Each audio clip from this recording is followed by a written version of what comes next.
ഉയർത്തിയിടും ഞാൻ എൻ്റെ കണ്ണുകൾ തുണയാരുളും വൻകീരിയിൽ.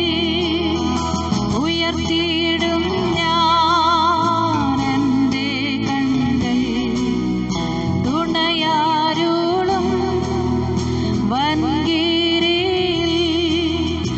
എൻ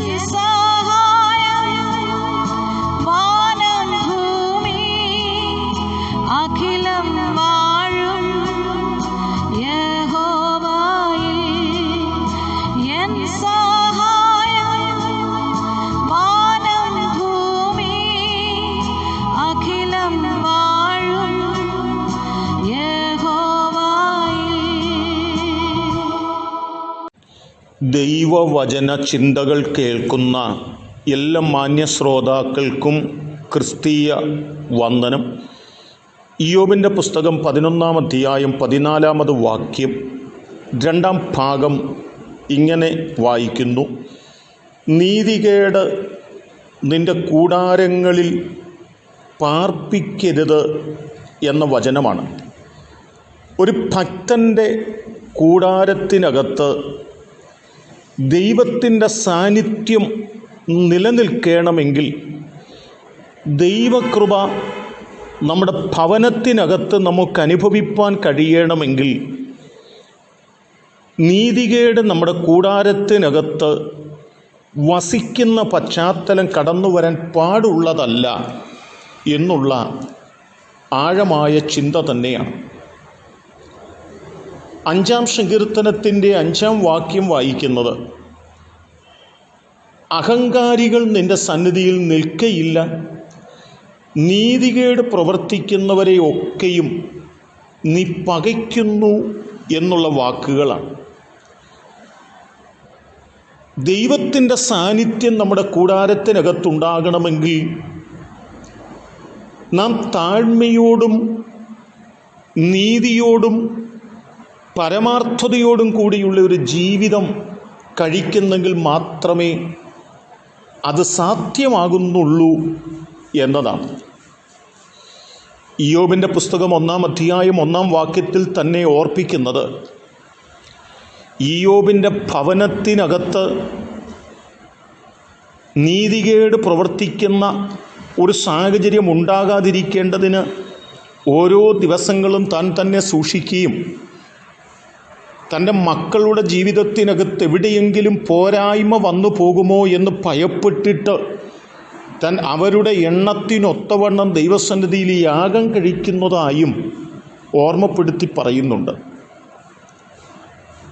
കൂടാരത്തിനകത്ത് നീതി നിലനിൽക്കുന്നെങ്കിൽ മാത്രമേ നീതിമാനായ ദൈവത്തിൻ്റെ സാന്നിധ്യം ഭവനത്തിനകത്തളത്തിലുണ്ടാകുകയുള്ളൂ എന്നും ആ ദിവ്യമായ സമാധാനം അനുഭവിപ്പാനായിട്ട് നമുക്ക് സാധിക്കുകയുള്ളെന്നും ഓർപ്പിക്കുക തന്നെയാണ്.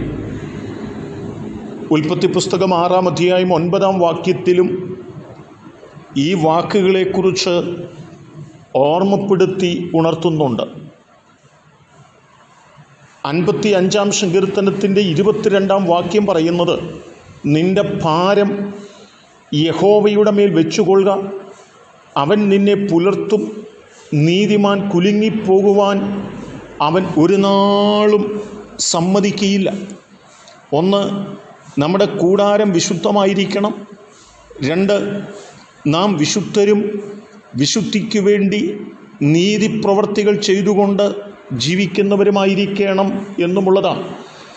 ആ തലത്തിൽ നീതിയോടെ നാം ജീവിക്കുന്നു എങ്കിൽ ജീവിതത്തിൽ കൊടുങ്കാറ്റുകളും പെരുങ്കാറ്റുകളും ഈശാന മൂലനും വന്നടിക്കുമ്പോഴും കുലുങ്ങിപ്പോകാതെ വണ്ണം നമ്മെ നിലനിർത്തുകയും നമ്മെ കരുതുകയും ചെയ്യുന്ന ഒരു ദൈവമാണ് നമ്മുടെ ദൈവമെന്ന് നമ്മെ കൃത്യമായി ഓർമ്മപ്പെടുത്തുകയാണ്.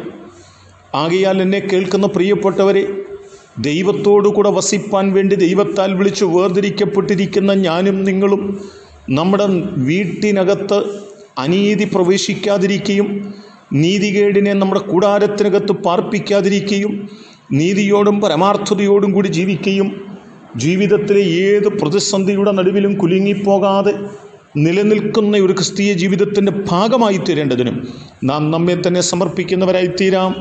അതിനെ കേൾക്കുന്ന നിങ്ങൾക്കെല്ലാവർക്കും സർവശക്തിയുള്ള ദൈവം കൃപ നൽകട്ടെ. കരുണയുള്ള ദൈവമേ, നല്ല കർത്താവേ, എൻ്റെ വീട്ടിൽ നീതി മാത്രം പാർപ്പിക്കുന്ന, അനീതി വിട്ട് അകലുന്ന ഒരു ജീവിതാനുഭവമായി ഞങ്ങളുടെ ജീവിതം തീരുവാൻ ഞങ്ങളെ സഹായിക്കണമേ.